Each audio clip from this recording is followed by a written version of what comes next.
Hello friends, എല്ലാവർക്കും സുഖമാണെന്ന് വിശ്വസിക്കുന്നു. ഇന്നൊരു ചെറിയ വിശേഷമാണ് കേട്ടോ. കണ്ടപ്പോൾ തന്നെ മനസ്സിലായല്ലോ, ഞങ്ങൾ ഈ നിൽക്കുന്നത് മഹേന്ദ്രയുടെ ഷോറൂമിലാണ്. ട്രിവാൻഡ്രം ഏഞ്ചിക്കലുള്ള ഷോറൂമിലാണ്. ഞങ്ങൾ ഒരു 2-3 മാസം കൊണ്ടേ ഞങ്ങളൊരു പുതിയ വണ്ടി എടുക്കണം എന്നിങ്ങനെ നോക്കിയിരിക്കുകയായിരുന്നു. ഞങ്ങൾക്ക് XUV 700 എടുക്കാനായിരുന്നു താല്പര്യം. നമ്മുടെ മുമ്പത്തെ വണ്ടി അറിയാമല്ലോ, ഹോണ്ട സിറ്റിയാണ്. വീഡിയോ കാണുന്നവർക്കൊക്കെ അറിയാമായിരിക്കും, ഹോണ്ട സിറ്റി ആയിരുന്നു. അപ്പോൾ XUV 700 എടുക്കാമെന്ന് പറഞ്ഞിട്ട് ഞങ്ങൾ ഷോറൂമിൽ പോയി ടെസ്റ്റ് ഡ്രൈവ് ഒക്കെ ചെയ്ത് നോക്കിയതാണ്. അതിൻ്റെ കൂട്ടത്തിൽ ഞങ്ങൾ സ്കോർപ്പിയോ എൻ, പുതിയ സ്കോർപ്പിയോ എന്നാണ് കേട്ടോ, പഴയ സ്കോർപ്പിയോ അല്ല. എല്ലാവർക്കും കുറച്ച് പേർക്കെങ്കിലും പുതിയതായിട്ട് ഇറങ്ങിയ 7 സീറ്റർ സ്കോർപ്പിയോ അറിയില്ല എന്ന് തോന്നുന്നു. സ്കോർപ്പിയോ എന്ന് പറയുമ്പോഴേക്കും എല്ലാവരും പഴയ സ്കോർപ്പിയോയുടെ ഒരു പഴയ സ്കോർപ്പിയോ എല്ലാ ആൾക്കാർക്കും അറിയാം. പഴയ സ്കോർപ്പിയോ ആണ് എല്ലാവർക്കും ഓർമ്മ വരുന്നത്. അപ്പം സ്കോർപ്പിയോയുടെ പുതിയൊരെണ്ണം ഇറങ്ങിയിട്ടുണ്ട്. സ്കോർപ്പിയോ എൻ എന്നാണ് പേര് വരുന്നത്. അത് 7 സീറ്ററാണ്, 5 സീറ്റർ അല്ല. അപ്പോൾ ഞങ്ങൾ ആ വണ്ടിയും കൂടെ ടെസ്റ്റ് ഡ്രൈവ് ചെയ്ത് നോക്കി. അപ്പോൾ ഞങ്ങൾക്ക് ഇഷ്ടപ്പെട്ടത് സ്കോർപ്പിയോ എൻ തന്നെയായിരുന്നു. അങ്ങനെ ഞങ്ങൾ സ്കോർപ്പിയോ എൻ എടുക്കാനായിട്ട് തീരുമാനിച്ചു. അങ്ങനെ ഞങ്ങളുടെ ഹോണ്ട സിറ്റി മഹീന്ദ്രയിൽ തന്നെ എക്സ്ചേഞ്ച് ചെയ്തിട്ട് ഈ വണ്ടി എടുക്കാനായിട്ടായിരുന്നു പ്ലാന്.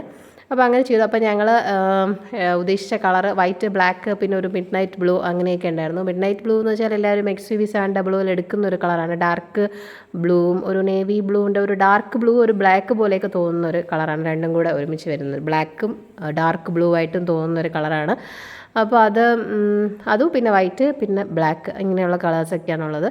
അപ്പോൾ ഞങ്ങൾ റെഡ് എടുക്കാനാണ് വിചാരിച്ചത്. അങ്ങനെ റെഡ് കാറിന് വേണ്ടി ഞങ്ങൾ ഓർഡർ കൊടുത്തിട്ട് ഞങ്ങൾ 1 മാസത്തോളം വെയിറ്റ് ചെയ്തിരിക്കുമായിരുന്നു. കാരണം ഇവിടെ ഷോറൂമിൽ ആ വണ്ടി ഇല്ലായിരുന്നു, ഈ കളറില്ലായിരുന്നു. അപ്പം അത് പ്ലാനിൽ നിന്ന് വരുത്തിക്കുകയായിരുന്നു ചെയ്തത്. അപ്പോൾ അങ്ങനെ ഞങ്ങൾക്ക് ന്യൂ ഇയർ, പുതിയ വർഷമായപ്പോഴേക്കും അങ്ങനെ വണ്ടി വന്നു. അപ്പോൾ ഞങ്ങൾ വണ്ടി റിസീവ് ചെയ്യാനായിട്ട് പോയതാണ്. വീഡിയോ ആണ് നിങ്ങൾ ഈ കാണുന്നത്. വണ്ടി ട്രിവാൻഡ്രം യാർഡിൽ വന്നെങ്കിൽ നമുക്ക് ഒരു 1 വീക്കൊക്കെ കഴിഞ്ഞിട്ടായിരുന്നു വീണ്ടും വണ്ടി കിട്ടിയത്. കാരണം അതിൻ്റെ രജിസ്ട്രേഷനും കാര്യങ്ങളും, പിന്നെന്താ, ഞങ്ങൾ കുറച്ച് ഫിറ്റിങ്സ് ഒക്കെ പറഞ്ഞിട്ടുണ്ടായിരുന്നു, സൈഡ് സ്റ്റെപ്പ് അങ്ങനെയൊക്കെ, പിന്നെ അകത്തുള്ള എന്താ പറയുക സീറ്റ് കവർ അങ്ങനെയൊക്കെ പറഞ്ഞിട്ടുണ്ടായിരുന്നു. അപ്പോൾ അതിൻ്റെ വർക്കും പിന്നെ രജിസ്ട്രേഷൻ പ്രോസസ്സും എല്ലാം കൂടി ആയിട്ട് ഏകദേശം ഒരാഴ്ചയൊക്കെ എടുത്തായിരുന്നു. രജിസ്ട്രേഷൻ ആയിരുന്നാലും ഞങ്ങൾ ടെമ്പററിയാണ് എടുത്തത്. നമ്പർ നല്ലത് കിട്ടാൻ വേണ്ടിയിട്ട് ഞങ്ങൾ ടെമ്പററിയാണ് ഇപ്പോൾ എടുത്തേക്കുന്നത്. അപ്പോൾ എല്ലാം കൂടെ ഒരാഴ്ചയൊക്കെ കഴിഞ്ഞിട്ടാണ് ഞങ്ങൾക്ക് വണ്ടി കിട്ടിയത്. അപ്പോൾ അതെ, ഈ ഒരു മൊമെൻ്റ് എന്ന് പറയുന്നത് ഭയങ്കര ഹാപ്പി ആയിരുന്നു കേട്ടോ. അതായത് ഞങ്ങൾ ഒരുപാട് ആഗ്രഹിച്ച് വാങ്ങിച്ച വണ്ടിയാണ് ഈ സ്കോർപ്പിയോ എന്ന് പറയുന്നത്. മുമ്പുള്ള ഹോണ്ട സിറ്റിയും അങ്ങനെ തന്നെയായിരുന്നു. അന്നത്തെ സമയത്ത് ഹോണ്ട സിറ്റി ഒരു നല്ല വണ്ടി തന്നെയായിരുന്നു. അപ്പോൾ ഇപ്പോൾ ലോങ് ട്രിപ്പിനൊക്കെ പോകുമ്പോൾ കുറച്ച് എന്താ പറയുക, കുട്ടികളൊക്കെ കുറച്ചുകൂടെ വലുതായതുകൊണ്ട് അതെന്തായാലും ഒരു 10-12 വർഷത്തോളം നമ്മുടെ കയ്യിലുണ്ടായിരുന്നു, എൻ്റെ കയ്യിലുണ്ടായിരുന്നു അത്. ഇപ്പോൾ കുട്ടികളൊക്കെ വലുതായപ്പോൾ, അന്ന് ചെറിയ കുട്ടികളായിരുന്നല്ലോ, അപ്പോൾ ആ ഒരു വണ്ടി നല്ല കംഫർട്ടബിൾ ആയിരുന്നു. അപ്പോൾ വലുതായതുകൊണ്ട് കുറച്ചുകൂടെ വലിയ വണ്ടി വേണം, ഒരു XUV ടൈപ്പ് വേണം എന്നുള്ളത് ഞങ്ങൾ വിചാരിച്ചിരുന്ന കാര്യമാണ്. അങ്ങനെയാണ് XUV 700 എത്തിപ്പെടുന്നത്. പിന്നെ ഇന്നോവ നോക്കിയായിരുന്നു. പക്ഷേ ഇന്നോവയെക്കാളും കുറച്ചും കൂടെ നല്ലത് സ്കോർപ്പിയോ തന്നെയാണെന്ന്, എന്താ അതിൻ്റെ ഫീച്ചേഴ്സും കാര്യങ്ങളും. ഇന്നോവ കൊള്ളില്ല എന്നല്ല, ഇന്നോവയും കൊള്ളാം. പക്ഷേ ഒരു പുതിയൊരു ട്രെൻഡ് വണ്ടി സ്കോർപ്പിയോ. ഇന്നോവ എന്തായാലും റോഡിൽ ഇറങ്ങുമ്പോൾ ഒരുപാട് ഇന്നോവ ഉണ്ടല്ലോ. അപ്പോൾ എന്തായാലും സ്കോർപ്പിയോ ഞങ്ങൾക്ക് ഇഷ്ടപ്പെട്ടെടുത്ത വണ്ടി തന്നെയാണ്.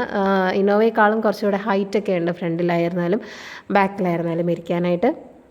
അങ്ങനെയാണ് സ്കോർപ്പിയോ ചൂസ് ചെയ്തത്. ഇത് 3 എണ്ണമായിരുന്നു ഉണ്ടായിരുന്നത്, ഇന്നോവ, അല്ലെങ്കിൽ XUV 700, പിന്നെ സ്കോർപ്പിയോ എൻ. ഇത് 3ആയിരുന്നു മനസ്സിലുണ്ടായിരുന്നത്. ബാക്കി പിന്നെ മാരുതിയുടെ വണ്ടിയൊന്നും നോക്കിയില്ലായിരുന്നു. 7 സീറ്റർ ഉണ്ടല്ലോ, അതിലും XL6, എർട്ടിഗയൊക്കെ ഉണ്ടല്ലോ. ആ വണ്ടിയിലേക്കൊന്നും പോയില്ല, അത് നോക്കാനായിട്ട് താല്പര്യം ഉണ്ടായിരുന്നില്ല. ഈ ഒരു 3 വണ്ടിയായിരുന്നു. അപ്പോൾ അതിൽ ഏറ്റവും കൂടുതൽ ഇഷ്ടപ്പെട്ടത്, ഓടിച്ച് നോക്കിയപ്പോൾ ഇഷ്ടപ്പെട്ടത് സ്കോർപ്പിയോ തന്നെയാണ്. അങ്ങനെയാണ് സ്കോർപ്പിയോയിലേക്ക് എത്തിപ്പെടുന്നത്. അപ്പോൾ ഞങ്ങൾ അന്ന് തന്നെ തിരിച്ച് അമ്പലത്തിൽ കൊണ്ടുപോയി വണ്ടി പൂജിക്കാനൊക്കെ കൊണ്ടുപോയായിരുന്നു. ശംഖുമുഖം ദേവി ക്ഷേത്രത്തിൽ തന്നെയാണ്. കഴിഞ്ഞ വീഡിയോയിൽ ഞാനൊരു ചെറിയ മാരുതിയുടെ എക്സ്പ്രസ്സോ വണ്ടി എടുത്തപ്പോഴും ശംഖുമുഖത്ത് തന്നെയായിരുന്നു പൂജിച്ചത്. അന്ന് ഞാൻ വീഡിയോ ഇട്ടിരുന്നു, അപ്പോൾ അത് കണ്ടിട്ടുള്ളവർക്കറിയാം. അപ്പോൾ അതേ സെയിം അമ്പലത്തിൽ തന്നെയാണ്. ഞങ്ങളുടെ കല്യാണം നടന്നതും ഇവിടെ തന്നെയാണ്. അപ്പോൾ അതുകൊണ്ട് എന്ത് വിശേഷം ഉണ്ടെങ്കിലും ഞങ്ങൾ ഓടി പോകുന്നത് ഇവിടെ തന്നെയാണ്. അപ്പോൾ അങ്ങനെ വണ്ടിയൊക്കെ പൂജിച്ച്, അന്നത്തെ ദിവസം തന്നെ വണ്ടിയെല്ലാം പൂജിച്ച് വാങ്ങിച്ചു, കീയും പൂജിച്ചു. അപ്പോൾ ഈ കളർ എങ്ങനെ ഉണ്ടെന്ന് പറയണം കേട്ടോ. നിങ്ങൾക്ക് ആർക്കെങ്കിലും ഇഷ്ടപ്പെട്ടെങ്കിൽ ഒന്ന് കമൻറ്റ് ചെയ്യണേ. കാരണം ഞങ്ങൾ ഈ വണ്ടി എടുക്കുന്ന സമയത്ത് ഞങ്ങൾ റെഡ് ചൂസ് ചെയ്തപ്പോൾ ഒത്തിരി ആൾക്കാർ പറഞ്ഞായിരുന്നു, അയ്യോ റെഡ് എന്തിനാണ് എടുക്കുന്നത്, വൈറ്റോ ബ്ലാക്കോ എന്തെങ്കിലും എടുത്താലും പോരെ, റെഡ് വേണ്ടെന്ന് ഒരുപാട് ആൾക്കാർ പറഞ്ഞായിരുന്നു, ഫ്രണ്ട്സിലും റിലേറ്റീവ്സിലൊക്കെ. പക്ഷേ എനിക്ക് റെഡ് തന്നെയായിരുന്നു ഞങ്ങൾക്ക് ഇഷ്ടം. അപ്പോൾ ഞങ്ങൾ റെഡ് തന്നെ വേണമെന്ന് ഉറപ്പിച്ചിരുന്നു.